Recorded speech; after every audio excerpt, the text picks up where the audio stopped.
저도 어릴 때 자전거 많이 잃어버렸는데 밤사이 훔쳐간 건데 그림자 같은 어두운 걸 그대로 드러낼 수 있는 거죠. 네, 안녕하세요. 내부자들의 정신건강의학과 전문의 우동훈입니다. 김지용입니다. 허규영이라고 합니다. 뭐 아니면 도다 하더니 그냥 아예 안 한다. 근본적으로 좀 결핍이 많이 연관이 있다고 생각을 합니다. 뭐 일본한테 다 뺏겼던, 그리고 전쟁으로 완전히 고생했던, IMF 때 또 한번 폭삭 망했고, 전체 국민성에 미치는 영향이 분명히 있다고 생각을 해요. 불안이나 짜증이나 답답함이나 특히 못 담아두고 계시는 것 같아요. 우리가 진짜 빨리빨리 많이 하잖아요. 관공서 뭐 일처리 같은 것만 해도 다른 나라랑 비교가 안 되게 빠른데, 그런 문제가 생기면 바로바로 해결을 해야 되다 보니까 그게 습관처럼 좀 굳어진 것 같아요. 오늘 뭐 먹을까? 그냥 아무거나. 파스타 먹을까? 지난주에도 먹었잖아. 그럼 삼겹살? 삼겹살은 냄새 나잖아. 딴 거. 피자? 피자 말고 딴 거. 호밥 먹을까? 딴 거. 회는 어때? 이건 너무한 거 아니냐고. 너무했네요. 너무했어. 너무 답답해요. 저는 이게 결과에 대해서 좀 책임지고 싶지 않은 마음? 어쨌든 선택을 했을 때 책임을 좀 져야 되잖아요. 결정을 했으니까. 그런 걸 좀 책임지고 싶지 않은 마음이 좀 작용을 한 것 같아요. 욕심이라고 생각해요. 둘 다 가지고 싶은 거예요. 나는 너를 배려하는 사람이야. 근데 나를 희생하긴 싫어.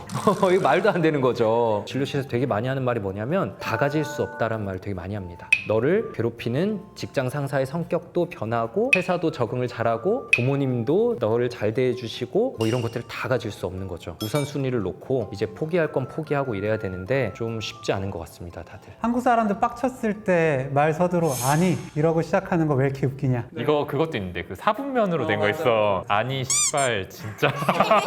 이것도 약간 비슷한 마음일까요? 사실은 굉장히 화가 났지만 그렇게 보이고 싶지는 않은 거죠. 우리나라 말 되게 많이 쓰는 것도 뭐가 있냐면 솔직히란 말 진짜 많이 써요. 사실 그거 쓸 필요 없는 거거든요. 뭐뭐인 것 같아요도 되게 많이 써. 그러니까 나의 어떤 마음을 그대로 솔직하게 표현하는 거에 되게 서툴죠. 진료실에서 되게 자주 느끼는 게 뭐냐면은 오시는 분들이 착하신 분들이 엄청 많습니다.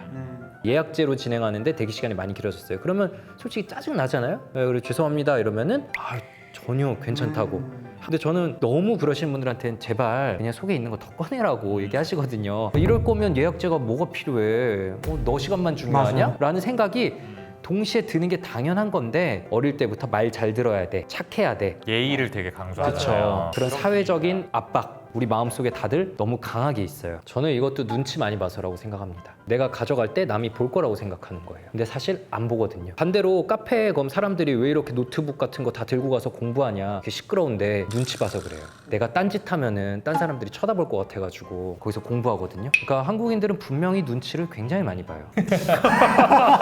아침에는 두 발, 저녁에는 한 발인 것을. 저도 어릴 때 자전거 많이 잃어버렸는데 아침에 나오면 없잖아. 밤사이 훔쳐간 건데 그때 안 보잖아요. 그림자 같은 어두운 걸 그대로 드러낼 수 있는 거죠. 그런 어두운 감정이란 거는 그냥 눌러놓으면 없어지냐, 그렇지 않고요. 평상시에 그러니까 더 착한 사람인 것처럼 이렇게 열심히 행동하고 눌러놓으면 그게 결국 더 크게 터져 나와요. 뭐 외국은 얼마나 그런지 모르겠지만 우리는 악플도 엄청 많잖아요. 어떤 뜻인지는 좀 공감이 가는데 5명 중 엄청 1명은 극단적이지 않나요? 네. 네. 모임이 생기면 잘하고 못하고 더 못하고 더 잘하고 이렇게 해서 5명 순서가 정해질 수밖에 없기는 한데, 이 마지막이라고 해서 항상 쓰레기는 아니잖아요. 지로보 선생님이 그런 점에서 좀 기준이 높은 사람일 수 있다는 거죠. 친구는 할 수 없다? 아니지. 만약 나를 쓰레기로 본다면 좀 힘들 것 같아. 내 편일 땐 든든하다. 편한테 할 수도 있는 거죠. 당장 손절해야 될 사람. 몇 개는 맞고 네, 몇 개는 좀 너무했다. 생각해볼 여지가 있죠. 5번? 5번, 네. 그 4번이나 7번 이런 거는 자기는 그렇게 느낄 수 있지만 제3자나 타인이 보기에는 그냥 네가 그렇게 느끼는 걸 수도 있어요. 예를 들어서 3번 같은 경우는 뭐 이론의 여지가 없죠. 결국 대인관계라는 거는 다 상대적이기 때문에 나는 가는 곳마다 사람들이 감정 쓰레기통으로 취급한다라고 하면은 그때는 사실 내 쪽에 문제가 있을 수도 있는 거거든요. 또 정도가 중요한 것 같아요. 2번 같은 경우에는 뭐 내로남불 안 하는 사람이 어디 있겠어요. 그냥 너무 이제 지나치면 그게 좀 문제가 될 수 있는 거니까요. 뭐 일단은 3번은 연락을 하고 싶어도 좀 이게 손절을 당한 입장이라서 네. 근데 3번은 제하고 이제 나머지를 따져봤을 때 저는 그래도 2번이 싫어요. 저한테 힘든 사람은 좀 7번 같네요. 이럴 때는 저는 어쨌든 이야기를 할 텐데 저의 선을 계속해서 넘어오면은 그때는 뭐 손절할 수밖에 없을 것 같습니다. 사람마다 자기 영린이 있거든요. 자기 위크 포인트가 있어요. 나는 다 손절한다 이러면은 내가 너무 영린 투성인 거지.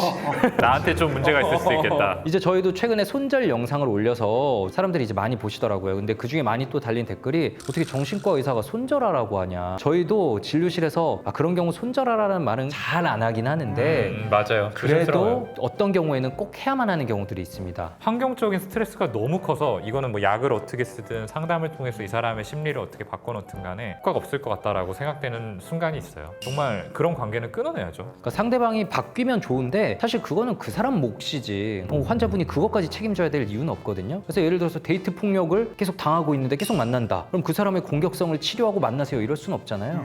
네, 그럴 땐 그냥 끊어야 되는 거죠. 가끔 보면 이런 애들 있다. 오늘 너무 덥더라 라고 하면 그럼 덥지 죽겠냐? 이 말투를 새끼들 있어. 저는 이 말투 자체만 놓고 보면은 얘가 이제 좀 아쉽지만 좀 멍청한 거죠. 유머를 나름 쓰는 거예요. 그중에 이제 공격적 유머라는 게 있는데 그런 경우는 대부분 다른 사람들이 불편해할 거다, 제 기분 나쁘다 이런 거를 모르고 나 센스 쩔어, 다 날 되게 우러러 보겠지라고 착각하고 있는 경우가 많아요. 그래서 얘는 그냥 지금 나름 유머 치는데 착각하고 있는 거고 사회적인 이런 어울리는 능력이 흔히 말하는 소셜 큐가 굉장히 떨어지는 아이다.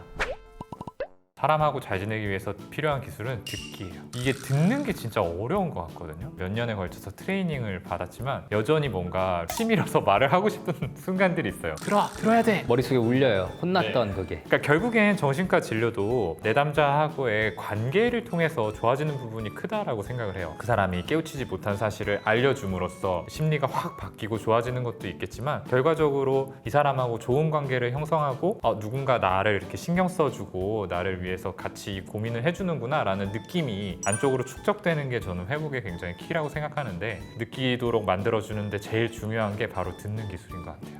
이 영상이 유익하셨다면 구독, 좋아요, 알림 설정까지 부탁드립니다.